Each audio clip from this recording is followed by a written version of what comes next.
Hello everyone, I am the storyteller and I am here to help you today. I know you use this video to fall asleep, so before that, like the video and subscribe to the channel.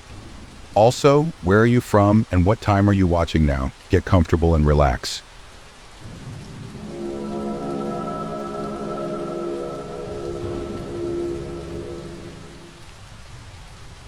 Is it really so bad to lie to your wife? Sometimes you need to lie. My wife lifted her shirt and showed me the scaly rash engulfing her stomach. Do I need to go to acute care? No matter what, I couldn't let her go to the hospital. They probably just changed the laundry detergent ingredients. You'll be fine, babe, I lied. You sure? This morning it was barely pink. If tomorrow it's worse, I'll take you to acute care. I'm sure it's nothing. Besides, I have a surprise for you. I led her to the basement where I'd set up her Nintendo Switch on the big screen. I'd lit every candle I could find for mood lighting. There was a bowl of her favorite seltzers on ice, just what I could get from the fridge. I couldn't go to the store. They were all closed. "What's all this?" she asked. I turned the TV on and revealed the home screen of Stardew Valley. Thank God she had the cartridge. I had already trashed the Wi-Fi router. "I want to watch you play," she laughed. "What? You hate this game." "I never said I hate it." "You did." "I did." "No," I lied. "I said it wasn't for me. You need to finish the community center. I know you've been so busy at work.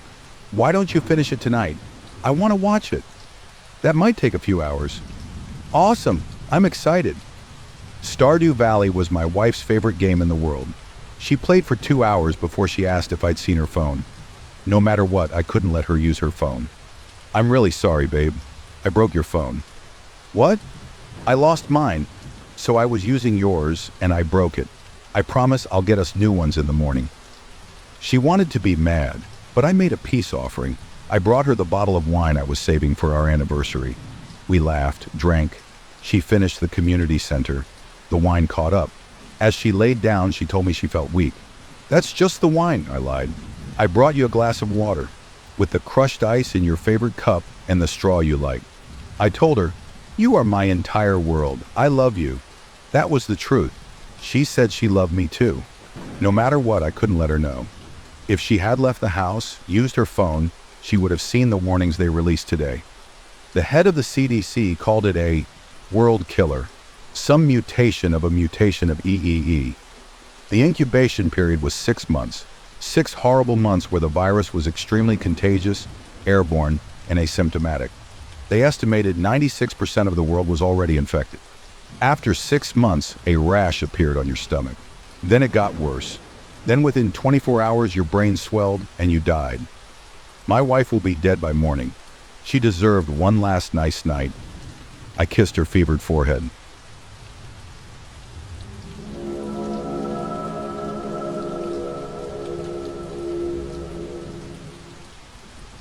She's already burning.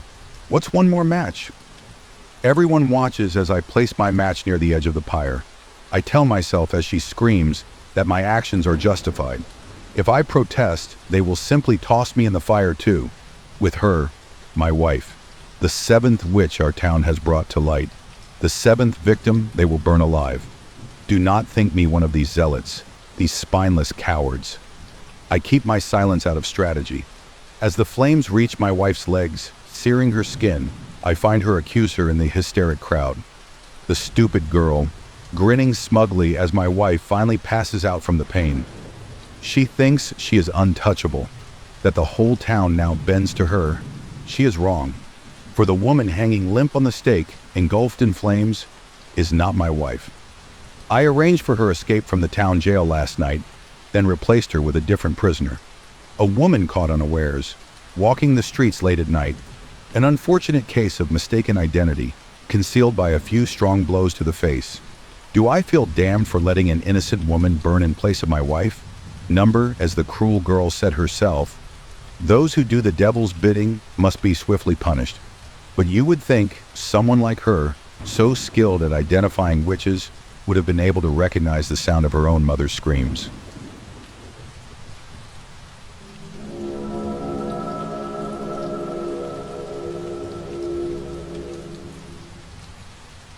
My son began to lose his shadow. I finally found out why. My son wouldn't even look at me. I thought I'd done better preparing Tommy for the big move. I'd explained that he wouldn't get to see his friends at school anymore. But after we unpacked his things and settled into the new house, he didn't speak to me for a week, said I'd ruined his life. So I decided to make a peace offering, my old back issues of National Geographic. I'd kept them off limits, but he insisted he was a big boy now and had been hounding me for them for a year. So I relented. I caught him, still awake, reading with a flashlight beneath the blankets at 3 a.m. Strangely, I could have sworn I heard him talking to someone as I opened the door. "Her name is Yuki, Daddy." I pulled the covers up to my son's chin.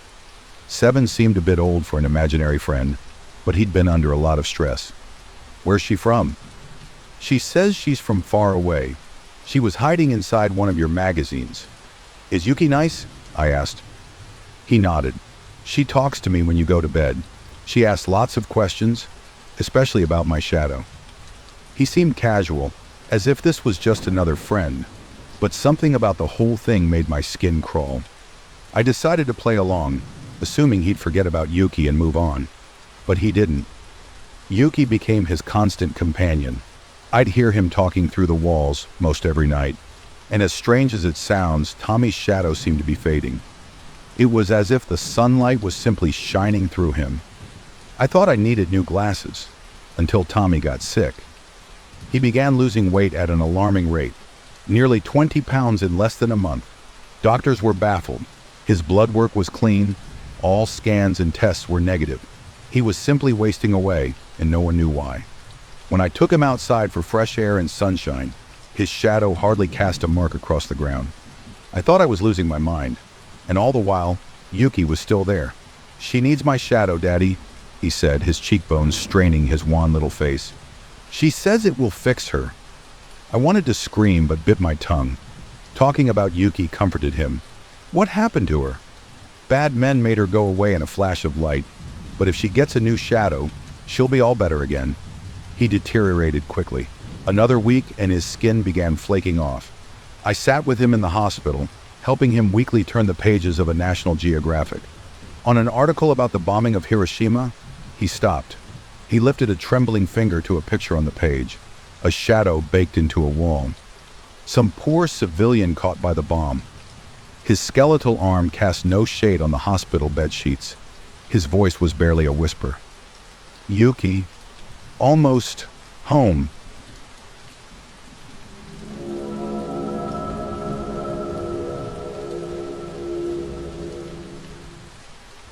We accidentally broke a mirror.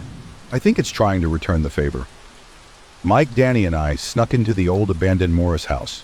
It was completely run down. Falling walls, broken furniture. A single mirror hung on the wall, strangely clean given the overall state of the house, almost gleaming. We proceeded to go crazy, flipping furniture, beating each other up.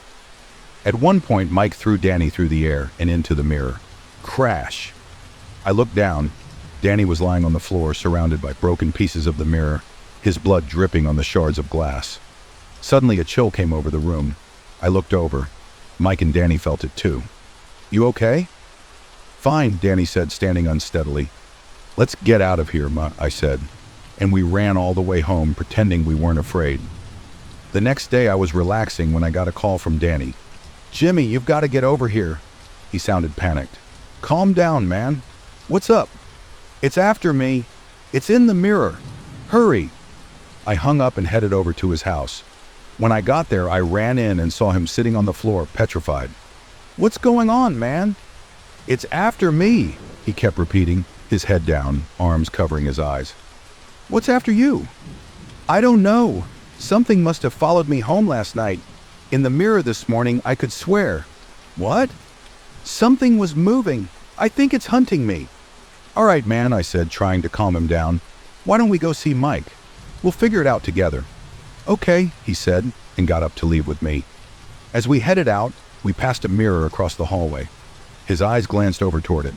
A look of intense fear crossed his face, and suddenly his body shattered. It was like it turned to glass, but glass that still looked like him. Then there was a crack, and he just fell to the floor, in pieces. some still showing his face. The look of utter terror there will haunt me forever. I lost it. I ran straight to Mike's place and tore inside, past his parents who barely noticed, into his room. And there he lay, shattered. Like Danny, he lay in shards on the floor. But that wasn't the worst part. I could see his final expression in the pieces. Complete and utter terror. Horrified, I flew home and sprinted inside, avoiding anything reflective. I entered my room and immediately put on a blindfold. As I sat rocking on the floor, I heard the door open. "Where were you? Mom and Dad were looking for you." My little sister. "Not now, Katie." "What's wrong with you?" Her voice stopped. Confused, I lifted the corner of my blindfold and froze. Her eyes were focused on the mirror above me. A crack had started at the top of her head and was spreading down her body an inch at a time, and her face was a mask of terror.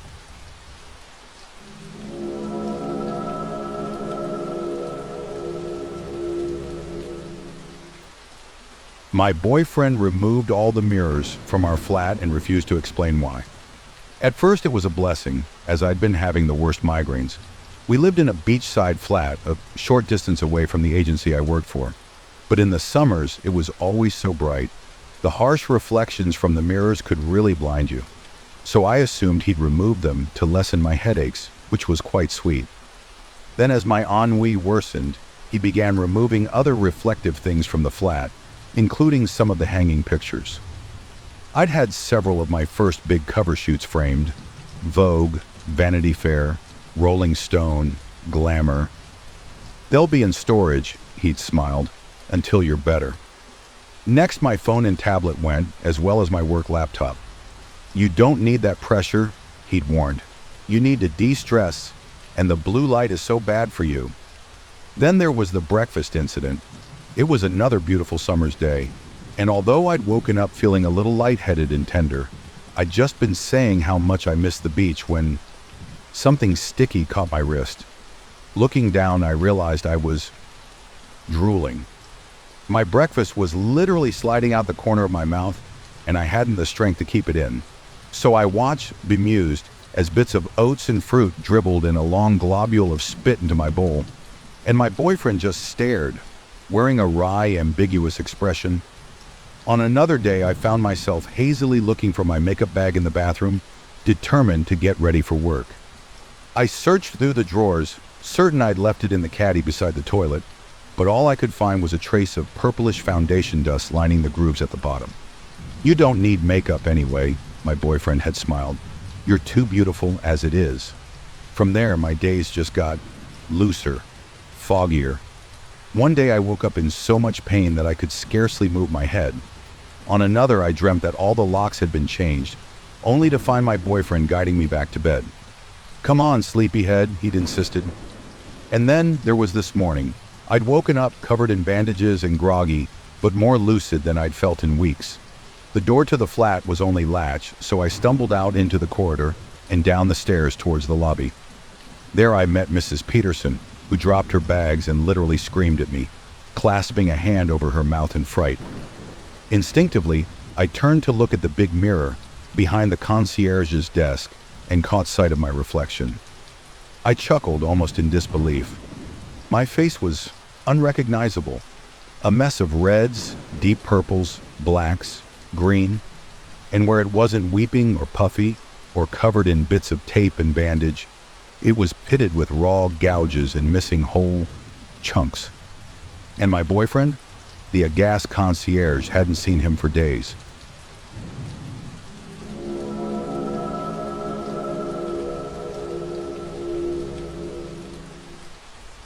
Dad taught me something I could do with pillowcases, and I'm glad he did.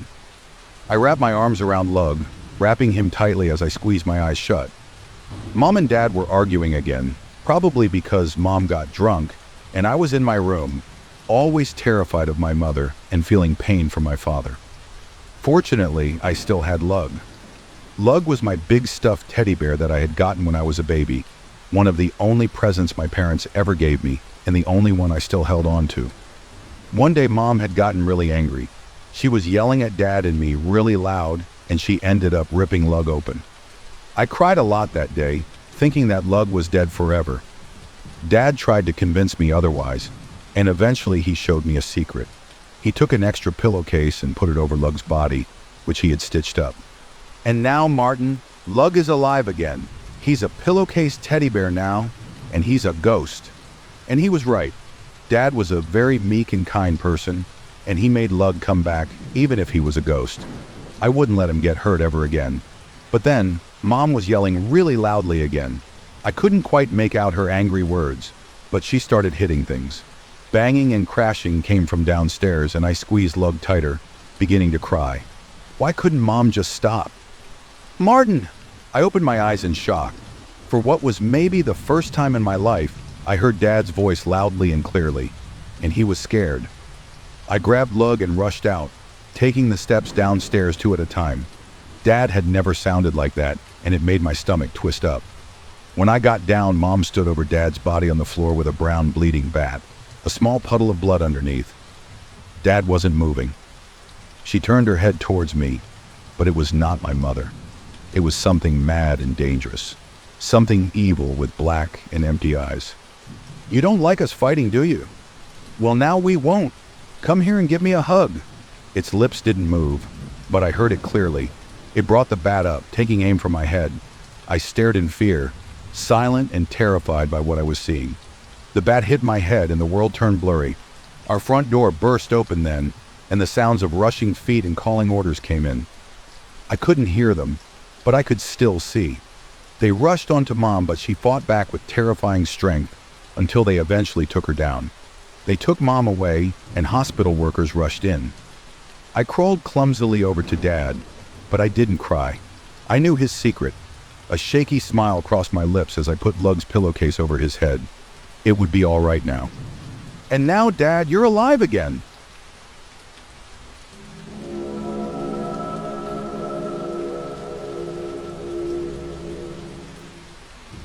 I make a living delivering food.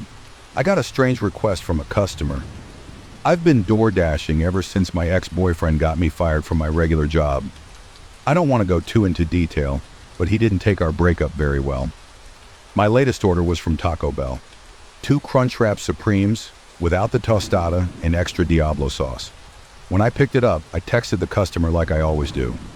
Hey, just picked up your order, I'm on my way. Their response was kind of strange. I need you to deliver it to me in my room. It's hard enough trying to make a living off crappy tips, but it's way worse when people get weird. I'm sorry, I can drop it off inside your door, but I don't feel comfortable doing anything beyond that. Hold on, I am 83 and bedridden. If you don't bring it to me, then I won't be able to get it. Please, I'll double your tip. Guess I didn't have a choice. I pulled into their driveway, Taco Bell in hand, then went into their house. Definitely an old person's house. Tacky floral wallpaper and dozens of photos framed and hung up on the walls. I tried to call my customer, but they didn't pick up. Instead, they texted, "Upstairs." I sighed and wandered around until I found the stairs. There was only one room on the second floor, and after knocking, a raspy voice whispered, "Come in." Inside was a very old woman.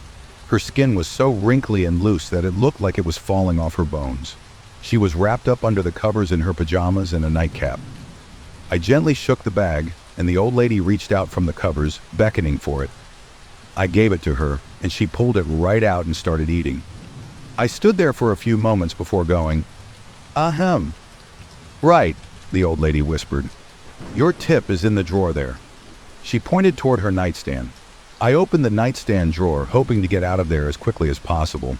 But there wasn't any money inside. Just a photo of me and my ex-boyfriend. "What the fuck is this? You were so cute. Why did you break up? Are you fucking serious? You never gave him a reason." "It's none of your fucking business," I shrieked. The granny shot up in bed, shouting, "Huh, tell me." I found videos on his laptop. He was drowning animals. She started cackling. "He's going to do much worse to you than that." Her voice was different now, younger, deeper. "Where's the old lady?" I asked. "What the hell did you do?" "She's gone now, just like you will be soon, now that I've trapped you."